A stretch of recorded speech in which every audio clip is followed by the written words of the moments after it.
On WFLA Now, feel good and live your best life with Bloom Health Club. Here's Gail Guayardo. Today we're talking about a condition that impacts millions of people, that makes it impossible to lose fat.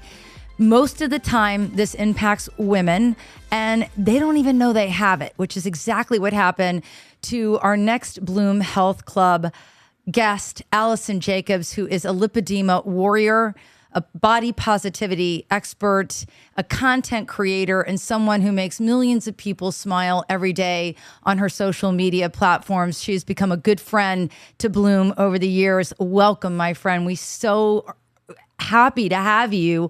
And you've just been through 3 surgeries and you look amazing. Thank you so much. I just adore you guys. You really have been a part of this journey from about the time I found out that I had it, which is incredible, you know? Yeah, I met Allison. Actually, I was filling in on our sister show, Daytime, which airs here in the Tampa Bay market, and it's syndicated like our show, Bloom, nationwide.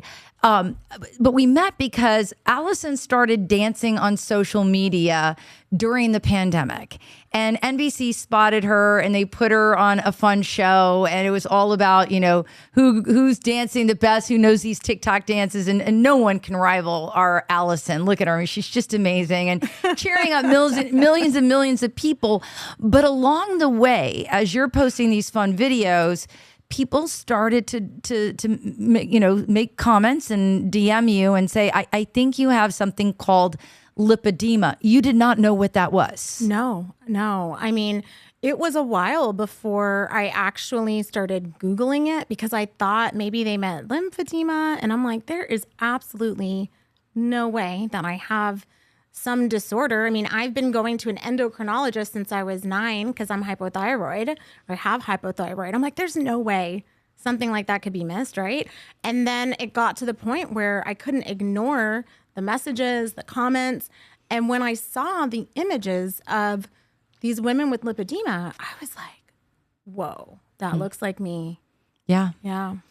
I want to bring in our Bloom producer, Sarah Smith, quickly in this conversation because, you know, along the way, when we have regular guests like yourself, and just to reiterate, we would bring Allison on Bloom, which is our syndicated show headquartered in Tampa, Florida, that is now global. We brought you in for the very reason that you make so many people smile on social media, to teach me how to dance and to Those promote. are my favorite segments. Yeah, favorite segments. You should go back. If you haven't seen them, you should look them up on bloomtampabay.com.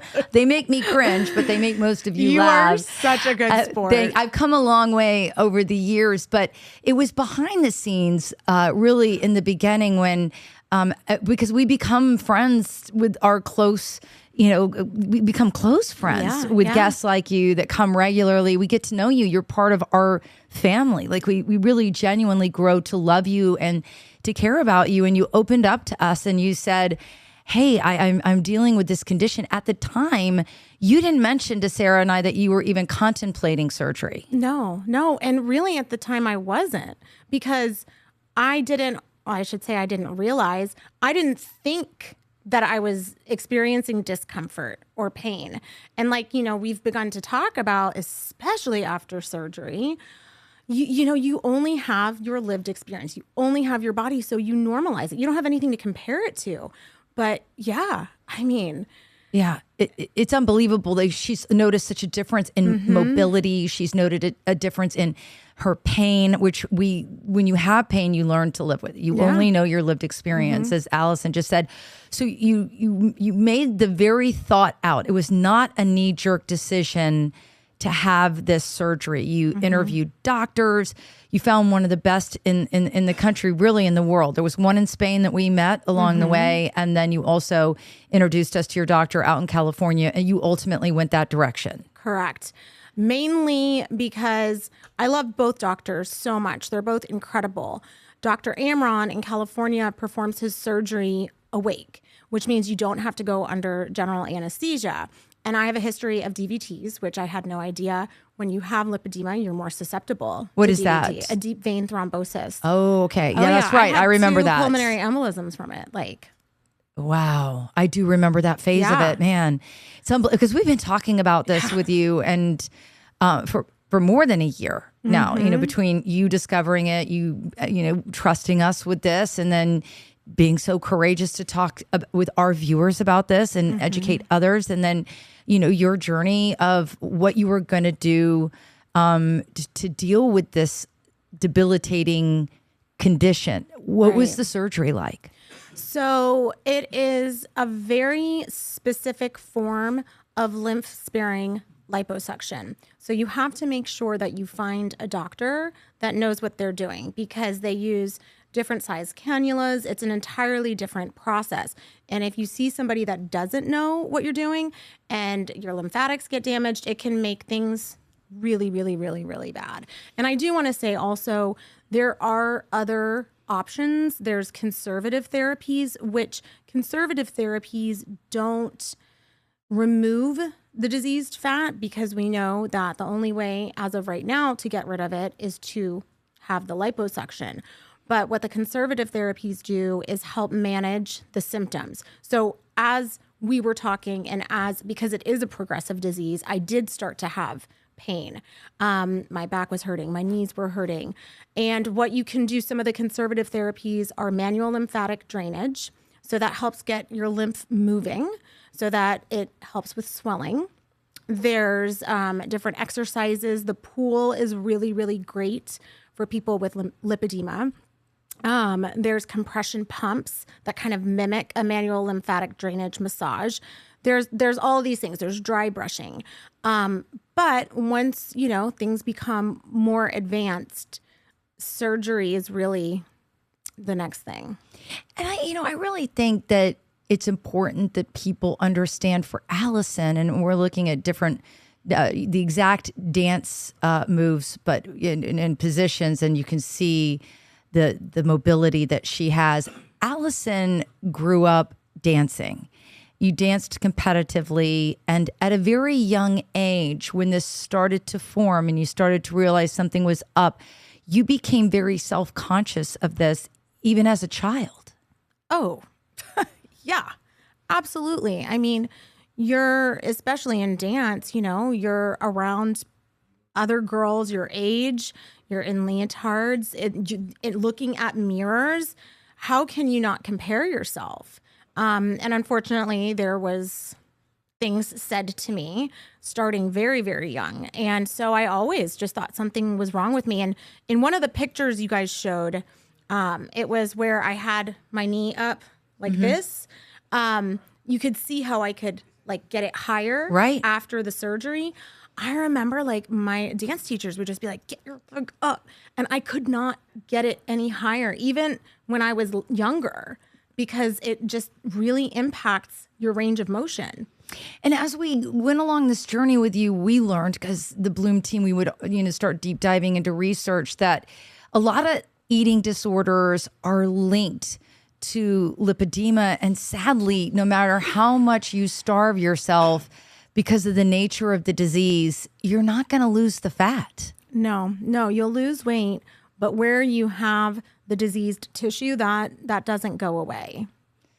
So you knew what you were signing up for, because you did the research, you put a lot of thought. It's not a decision you came lightly to. It was a pretty tough journey. Yeah. I mean, I don't want to sugarcoat it.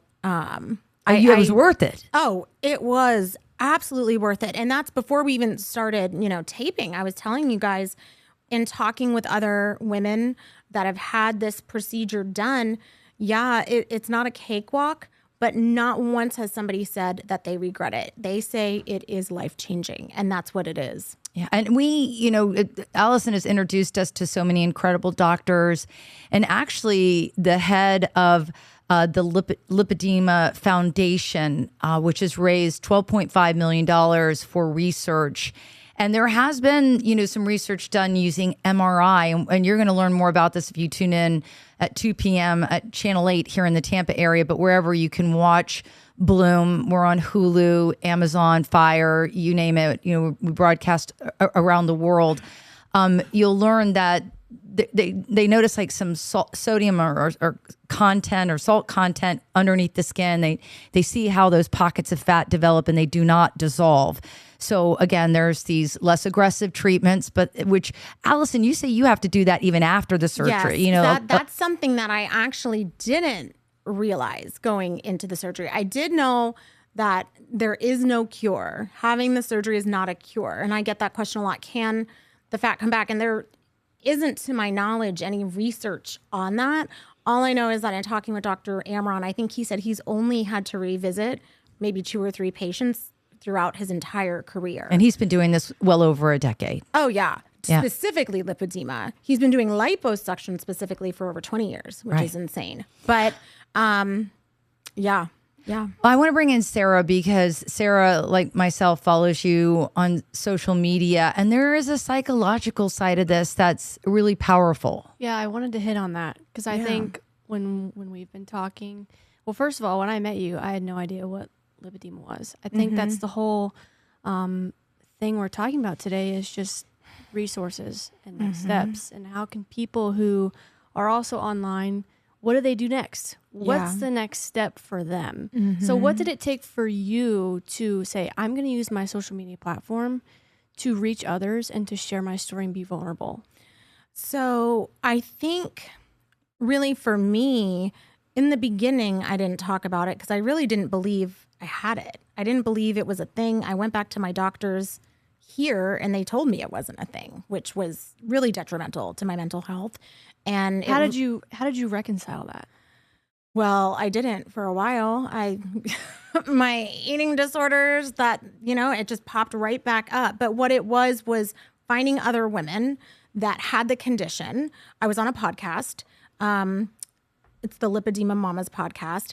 And through talking to them, and they were bringing up things like, like when the dogs jump on my lap or my kids crawl into my lap and it hurts, or when I get my blood drawn and the tourniquet is tied on my arm and it just is so painful. And I was like, I'm sorry, what? Like, that's not, everybody doesn't experience that.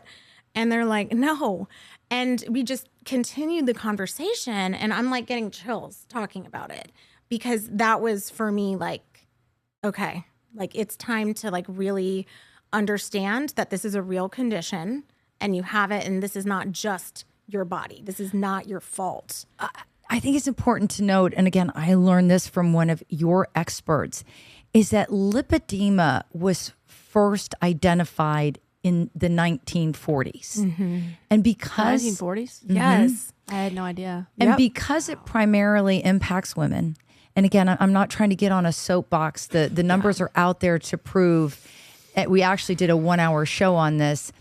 A lot of research for medical conditions, whether it be for heart, cardiac arrest, whatever, all of the research is done on men. And because this is something that primarily impacts women, as you can imagine, it went on the back burner for decades. For decades. Make sense to me. So I know. So if there's not the literature out there and there's not the research out there like there is today, and doctors don't know about this, can you imagine the mind tricks that must have played on so many women to not have their condition validated by a medical professional, quite frankly, because no one was even talking about it. These papers were not, these studies were not getting circulated. This information wasn't being sent out. No research was being done. Now, here we are in 2024, and there are strides forward. Yeah, it's about time. But we're really just now starting to have lipedema conversations. Oh, yeah. It's almost like it's an underground problem that you have to find out about from other women. I know. Well, and now, you touched on the Lipedema Foundation. They have some really great resources for, okay, so maybe I have this, what do I do? So if you go on their website. Spell lipedema so people, if they're... Lipedema, Lipedema. Okay. Like lipedema. Swollen fat, essentially. Okay. Lipedema. Lipedema, not lymph, but lip. Right. Edema. I just Gotta want to make make that distinction. Because if you are listening to us or watching us and you want to Google this and you think, what Allison is talking about sounds really, really familiar, we want you to be able, and of course we're posting all of these stories on bloomtampabay.com. So that's also a resource for you as well. So we're getting we're opening up the conversation. We're putting it on broad platforms. What kind of feedback are you hearing from people? Because I know you use your social media to talk about this. You've taken millions of people along on your journey. I'll get emotional, but like I've gotten messages, emails, letters of people telling me like I've changed their lives. Like if it wasn't for me, they would have never known, or they're about to go into their third surgery and their daughter is going to see the doctor, or my mom is going to see the doctor. Like we just thought this was like the way the women in our family looked. Like it's a lot. Like it is truly incredible though when something that has been so painful for me has turned into something so positive. Sarah, you spotted something on Allison's social media about that brought you to tears, and I know you wanted to ask her about that. It was, you wrote a letter to your body, to yourself. I remember seeing that. I think it was in between one of the surgeries. You had one surgery. You were going into your next surgery. I did it twice, actually. I did it twice. For the first, and I did it for the second. Yes, that brought me to tears. Talk me through that experience and why you decided to do that. Because I wanted to remember, even after the surgery, like, I just feel like I have garnered and I have so much more gratitude for my body, like prior to the surgery now. Like my body showed up for me every single day, despite everything I put it through for years, starving myself, stuffing myself, purging, all of it, talking terrible, terrible, terrible things I would say to myself. People ask me, how do you deal with the negativity? And it's like, there is not anything I haven't told myself already that these people are saying to me. But my body still showed up. It still allowed me to dance. It allowed me to have my children. And I just never want to forget the way that I felt before, you know? I think that is so incredibly healing because at the end of the day, Allison, I think it's fair to say that what you've been through is a form of trauma. You know, going through all of this unknown and all of the mental anguish that goes along with this. And if you're listening out there or you're watching us right now, it doesn't have to be lipedema. It doesn't have to be specifically what Allison is dealing with. But I think the takeaway from her writing herself that letter is something that we've learned also on Bloom, is that going back to your old self, the self that you beat up so much along the way, and thanking your old self for all it's done to bring you to the place of change is really a healing modality that a lot of mental health experts are talking about. It's important to do what you did no matter what you're dealing with. Absolutely. Absolutely. Because I am still that person. You know what I mean? Like I am still her. She is me. Right. And if we don't take care of ourselves, you know. Yeah. And if you make her, the old Allison, the young Allison, the Allison that was in dance class getting made fun of, or, you know, people pointing things out or whatever, if that Allison, if she gets stuffed in a corner and is left ashamed, she'll always come back to you. So to have a healthy relationship with where you are and celebrate the incredible young girl that you were, and teenager and young adult and woman, and embrace your strength to make it through so many difficult chapters of life, beautiful chapters. You have a great husband, great children. You know, you've done so much to help other people. You really have turned the tides of this, and you've really used something that could be very negative and transformed it into something extremely positive, which is why we love and respect you and admire you so much. Oh, thank you. I just feel like 8-year-old Allison would be so proud of who I am today. And I just am so proud of her, you know? Like she made it through. Yeah, she made it through.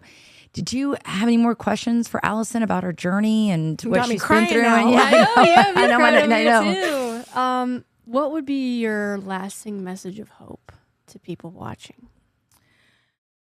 I know that's a very loaded question. Yeah, but I would say, like, you are here today and you are listening, because you have made it through everything else to this point, and you are so much stronger and resilient than you give yourself credit for. So whatever comes your way, whether it's lipedema, it's the surgeries, or anything else, you'll get through it. And those feelings that you feel are temporary, and it gets better. It gets better. Allison, we love you. We appreciate that you trust us and that you came to us and that you've let us share your story time and time again in so many different chapters of it. You have no idea how much that means to all of us on the Bloom team. We just adore you. I adore you guys. You have no idea We how love much you, it means to Allison. me. Like, you guys mean a lot to me too. All right. Well, on that note, guys, make sure to share this with your friends. Maybe somebody out there is suffering that you know, and this incredible conversation with Allison could be the game changer in their life.